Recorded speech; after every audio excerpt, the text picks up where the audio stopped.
Hi guys, welcome to our channel. If you are not subscribed, subscribe and click the notification bell. If you're new, subscribe. If you're already subscribed, welcome back to our channel. My name is Jennifer and I'm going to take you through introduction to HTML. So let's jump right into it.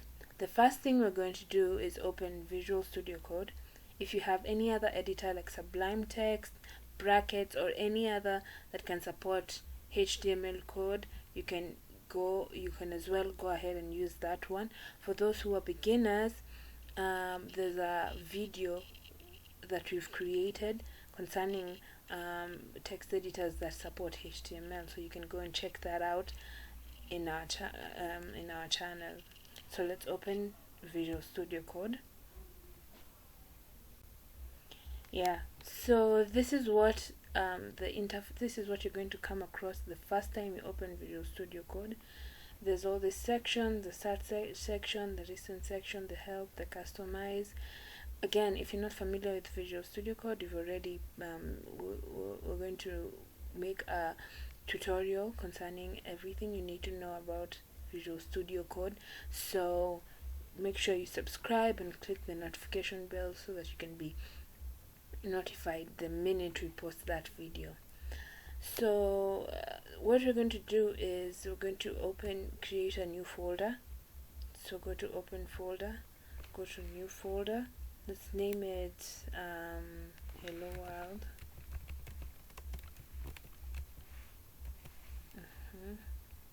Select the folder.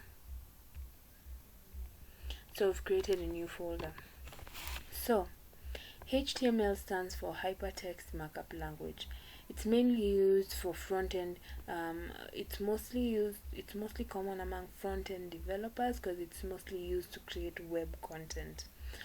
So every HTML file contains a .html extension. So for instance, if we want to create a new file, let's name it index.html.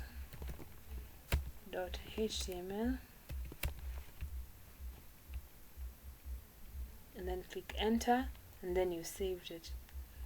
So you don't have to necessarily name it index. You can name it Jenny, you can name it Hello World, you can name it anything you want, as long as the extension is there is an extension of .html.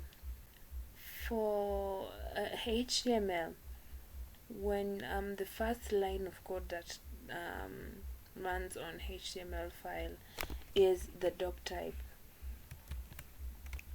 .html. So this is the basic syntax of HTML. There's the brackets, opening brackets, closing brackets, and then there's an exclamation mark.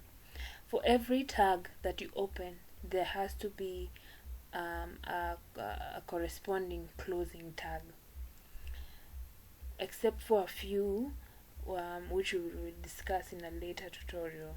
But for every tag, there has to be a corresponding closing tag. So how do we open and close? So for instance, when you say HTML, this is how you open and this is how you close. The slash supports the closing tag. So a HTML file basically has two parts. We have the header and the body.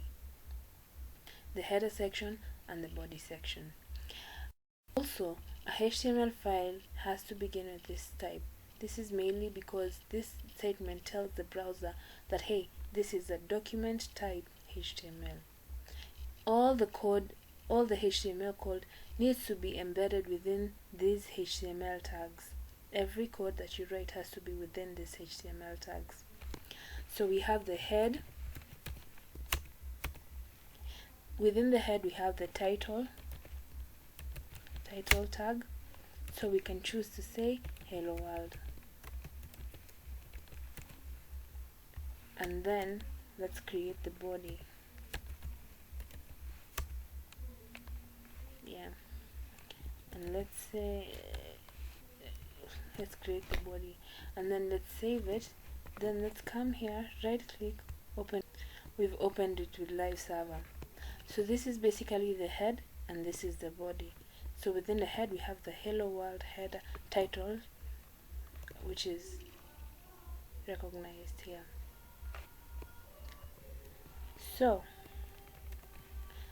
for the body, we have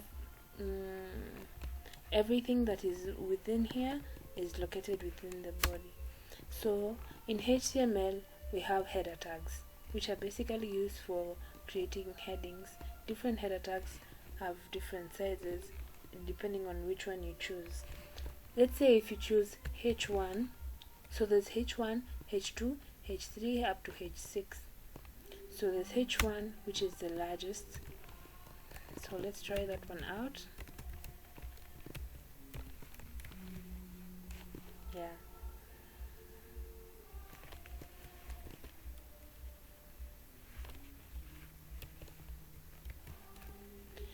H1 is the largest, followed by H2. So let's try them all out. Let's just copy these ones. Let's change this one to H2, this H3, H4, H5, 5, 4, 3, 2, 1. Let's add another one for H6. Remember I said they reach up to H6. So H6. Let's save it.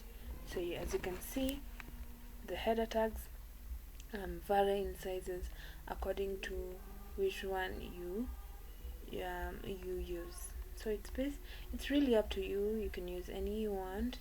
Yeah. And we also have the P tag, which we can use.